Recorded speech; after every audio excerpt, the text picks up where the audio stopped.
dot. Yeah, like it does now. Okay, you know, we have to go back and fake that one.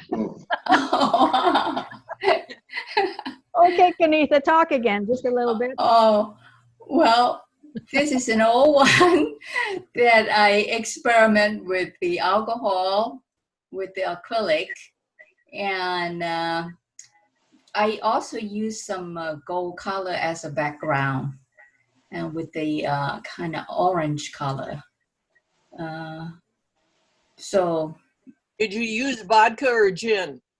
Oh, I don't like either of them, so it's just a regular rubbing alcohol. And then Bonnie and I liked that it was a monochrome color or whatever, and some people wanted a touch of blue to offset the orange. Yeah, Eileen liked that. Yeah. Was I the only one? No. Michael. Wow. Well, everybody's seen this one before. I sent an email about it. There's been one change, well, two changes really that are interrelated. Faya suggested in the center that the second circle there in the upper right, the light color, the teal down below. If I change that, maybe use the orange background color in that lower section of yeah, right there where your arrow is. And I did try that, and it does pep it up. It makes a difference, and it draws your attention to the center. And I think it's an improvement. And I wrote after I did that so that the circles, center line, the circles wouldn't be horizontal. I rotated the whole painting about 30 degrees clockwise, and the combination of those two changes, it works real well. So. I haven't taken a new photograph yet. This is it. I love it. I love the movement, the figures. Yeah. I can see so much in that. I really enjoy it. Yeah, Thank you. I think that's one of your best pieces, Michael. It's just great. Thank you. Yeah, I'm pretty happy with it. I agree. It's awesome. It's wonderful. Okay. How thick is the round canvas itself? Standard thin thickness, you know, like these, like the rectangles are. I don't know what is that, an inch or 3/4 of an inch, something like that. Okay, okay. And the frame behind it is a 1/2 inch thick, and it's standing off. You can't see the 3D, of course, in this perspective. But I cut the center of the frame out in the back to save weight. So the frame is 24 inches in diameter, but I cut a disc of 17 inches out of the middle of it, so there's not much frame behind it. Okay. And how's you attached it? How is it attached?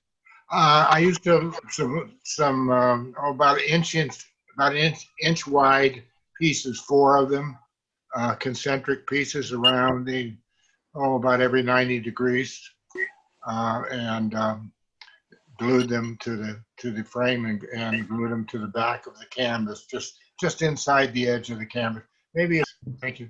It'll be a stunner in whenever we're able to display artwork again. Yeah. Yep, those are mine. I did them last year, and it's mixed media on paper. I don't know if anybody else has these issues, but I do these like little studies in hopes of doing a larger one, and I never do the larger one. I get bored. After I do it, it's like, well, I'm not in the mood to do another one like it. But I would like to do something like this in a larger format. We'll see. Yeah, I think they would be great on a larger format, Chris. They don't have to be exactly, but you know, if you That's true. do a takeoff on it. 300. I kind of get bored doing them, you know, because I've already done it, and then I want to move on to something else. But anyway, I had fun doing these. There's a lot of collage in it. And you can probably see it, especially on the one on the left. And ink. Yeah. Well, Very nice. may I suggest that once in a while, or like after you've done 10 of these, why don't you break out a big 3 or 4 foot canvas and do some and start that without this preliminary workup. And That's a good idea. That- Actually, That's what I was going to say. Just start big. You'll have something nice and big. Yeah. Yeah, Chris, these are really nice. Really nice. Yeah, I like them too. They're really different from what you normally do, but they're really good, kind of minimalist and very striking. Mhm. I really like the one on the left. The left Yeah, me looks to too. me almost like a picture of a sculpture in a room, with the floor, and I just my eye keeps going to that one for some reason. Yeah, me me too. Me too. Yeah, I like the composition of it. Mhm. Yeah, yeah. Well, I think I will do that. I'll try. I have a whole series of florals. I'll post some more next week that I did, just little ones when I was over here. Mhm. And yeah, maybe I will get something to do. I Yeah. have a question. Each of these 10 by 14 or together by 10 by 14? Oh, each of them are 10 by 14. Because I could see you doing a big canvas and collaging these on the canvas. I'll try. Very nice. This piece, kind of going from what Chris said, this was kind of an exploration into some different ideas that I had of doing a larger piece. This is very small. It's done out of cedar wood, which is a very soft wood. I was actually exploring doing something else after I did this piece with a piece of cedar, and it just snapped in half while I was trying to shape it, and I decided I'll never do anything more in cedar again. But cedar has this wonderful color in it that comes out in this photograph. And I wanted to do things that were musically connected. There's an actual key at the top of it that you'd use on a guitar. So I mounted that up there. It's probably mounted upside down. And the strings are some thread that I had laying out in my workshop, gold thread, from a ship model that I built like million years ago. The bottom piece that the strings are attached to is actually out of a piano that I had bought at a secondhand store that was selling just parts of pianos and stuff like that. So I was just kind of having fun with it, and it's a small. Nice. Very nice. Very nice. Scott, I saw this when you had the one-man show at Cole Gallery. Mm-hmm. And of all your pieces, I zeroed in on this. This was my very, very favorite. It's just, well, I have this violin background, but in any event, just the combination of the strings with the wood and all the little hardware you have on it, it really appealed to me. Great grain. I like the way the grain disappears up to the top. That too, yeah. Nice. Well, let me explain. The original is over here on the right. Do you remember I did this woman here a few weeks ago? Yeah. Yeah. And I haven't had time to really work with the photos I took on the train. And I've always wanted to get my selfie, this little picture of me here, into something to bring it out. And what I discovered was, do you see this head, the woman with the glasses? Oh, right yeah. there? It's not this woman here. It's her shadow, her reflection on Oh, the there. glass. Yeah, Yeah. you can see it up there. And then her knee reflected right here. So all of this is you're getting reflections on the window. And I had no idea she was up there on the glass. But it was an interesting discovery. And Nice. thanks. I've been It's fascinating how her glasses came out so clear. Mm. It is. Yeah. Because it doesn't even show on the original. No. Yeah, it looks really Well, good. it does, but very lightly. Yeah. Very. Joan, is what appears to be raindrops, is that what you have created through your No. or was that actually on the window? Thank you for asking. It was snowing in New Mexico, and we had all this snow splattering on the glass, and there's no way I could put it in the title, like sightseeing in a lounge car with snow splattering on. But that did create some really nice effects. I'm glad. Yeah. Good. Yeah. Very nice. Thank you. Very Nice. interesting. Very nice.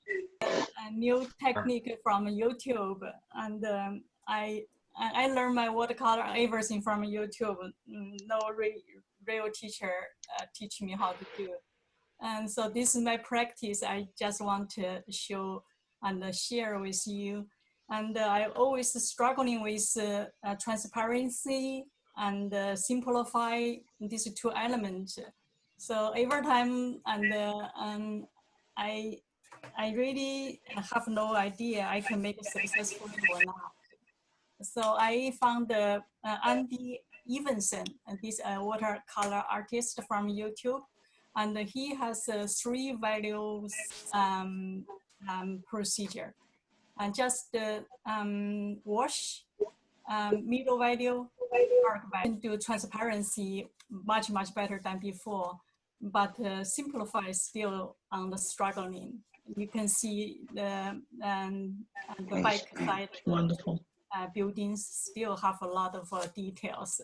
So I'm just learning and trying. Joy, you're not struggling and you're not learning. You're a master, so give it up. An expert. I know, that's what I was saying. Yeah. Quit going backwards. You're going backwards, Joy. Come on. They're beautiful. Thank you. Yeah. Oh, very nice. Really Unbelievable. like the So a couple of weeks ago, I needed to produce a painting real quick, so this was it. And watercolor, and I always love the sea otters. So one more sea otter. Can never have too many sea otters. You know, that 3 feet by 5 foot sea otter painting I had donated to the Boys and Girls Club in Vista or whatever, because it was just too big for my little tiny apartment. So anyway, Yeah. I had a leftover piece of paper, and so I decided that I had some kind of background in, so I decided I'd stick the otter there and cut the paper up and made that little thing. I like your brushwork in here. Very nice. Oh. Yeah. That's a good treatment there of the feathers or the hairs or whatever they are. I don't think otters have feathers, Joan. No. Last I knew. Beautiful, Liz. Thank you. Any suggestions? No. Perfect. Leave it as it is. yeah. I think it's Yeah. great. Right. I Okay. like it. Well, I haven't painted for months. And I decided I better do something because the little sculpture I'm working on is taking me even longer. And the top picture is one my dad did in 1937. And that's typical architecture around Cape Town. And most of those homes are now either wineries or 5-star hotels, the ones that look like that. My original intent was to do it exactly like him. And obviously that didn't work. And I was going to put the bushes in, I was going to put the leaves in the tree, but when I got to this point and I'd made the foreground and the mountains so stark, I kind of liked it and decided just to stop. Good choice there. I Good choice. Yeah, I like it. I like that minimal look to it. And the fun story about that, the one my dad did, was one of the last paintings he did. Because a couple of months later, my sister was born, and those of you who have daughters know what that means, and he never painted again. I love all the blocks of color that you have. I think you know, the effect is really fantastic. Even without, I think it's better without the leaves on the trees. Yeah, that's what grabbed me. I like when I left Yeah. that on the trees. I just said, I love that. Yeah. Mm-hmm. And Wonderful. great use of complementary colors, very, very, see, that's what gives it that real great pop aside from the simplicity. Yeah. You know, your choice of colors are just great. Mm, Ah, Cindy. beautiful. Oh, sorry. Very. Wow, nice. Very nice. So this is, remember my beets? This Yes. is the same, I was working with the same color palette and stencil, and then I just added the face. Right? What kind of paper is it on? It's the 300-pound watercolor. Okay, wow, that's really amazing. I think I started and did the whole big full sheet of paper with the jelly prints and the different layers of color and then the stencils. And then I tore them up into 5x7, the big piece of paper. And then I that's why I have a number of smaller pieces with that same color palette. Cindy, this white line here reminds me of when Joy used the wax resist crayon. Did you use it? Yeah. I can't remember. It was a resist of some sort, but it wasn't. It could have been pastel, oil pastel. I was using. Yeah. Anyway, it's an acrylic, and I kind of blew it, trying to show there's a lot of texture involved in that painting. And I love it. It was an experiment. And how big was it, Cindy? Yeah. It's not quite an 8 by 10. It's a little bit smaller. Oh, okay. Anyway, that's the painting. It's something different that I normally don't do, and I enjoy doing it. How did you make those lines, Pico? They look like they're raised, like you squirted them out somehow. No, I used an instrument and just kind of rolled things around it and moved the paint around so that the background could show through the other side. Cool. And I would use a screen on the right hand side. I would paint over that, or I'd push up against the painting so that I get more contrast. And it's just a lot of fun. Yeah. Thanks, Pico. Eileen, I adore this. Oh, Oh, Yeah, I like that. Thank you. That's a soapstone, as it says. One of my later pieces. Some of you have seen it. The only thing I would have, if I really wanted to go back, I'd make the body more textured. I'd put some scales or something on it. But by the time I got to that point, I said, nah, I'll just. you mean the black lizard? Yeah. That's what I love about it. I like him smooth. Smooth and shiny. Yeah. The smoothness is a good contrast. Oh, okay. Okay. It- All right. Well, that's good. Contrast with the texture on the rock. Yeah. So I usually like to do. I mean, that's my, my signature of having usually on a sculpture, smooth, the original, and then, the contrast of the, whatever the subject is. Is this a real stone or is it part of the, That's a real stone. That's part of the soapstone. That whole stone, it's all one stone on a piece of wood, if you're wondering. Oh, okay. This is a table, a wood table that we have outside. So this. What do you do to get it black? Are they, That's the stone. Well, you have to, you sand it and, different sand, and you polish it also with different sandpaper. It gets very fine. And then when it gets wet, or, that's the color of the stone. Wow. that's the color. So it's the same as the stone below it, but because of the technique you've made it, it turns out a different color. Exactly. Wow. Thanks, Eileen. Thank you, Joan. Thanks, everybody. Bonnie. Nice. Very nice, Bonnie. Yeah, that's one of the nicest ones I've seen. Yeah. Okay, well, this is 30 by 40, so it's pretty big. Wow. It's one of the first things I did. You guys have all been painting for 25 years, but I've only been painting a few years. So I don't have as many old ones to pull out as you do. But this is all paper except for the tree, which is acrylic. You can't really see the blue background in this picture, but the water lilies and the water and the other bushes and the grass, and everything is paper but the tree. Wow. So it really is a picture from the Japanese garden in Portland, Oregon. did you do the leaves with a sponge, Bonnie? The leaves with paint, acrylic paint. No, but But did you with use the a sponge? brush? Did you? With a sponge, yes, you're right. I did use a sponge for the leaves. Several sponges. Yeah. Nice composition.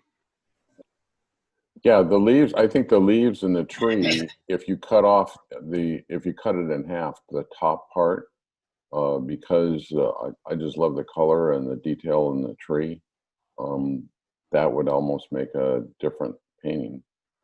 Definitely a different painting, but I liked what's going on in the tree.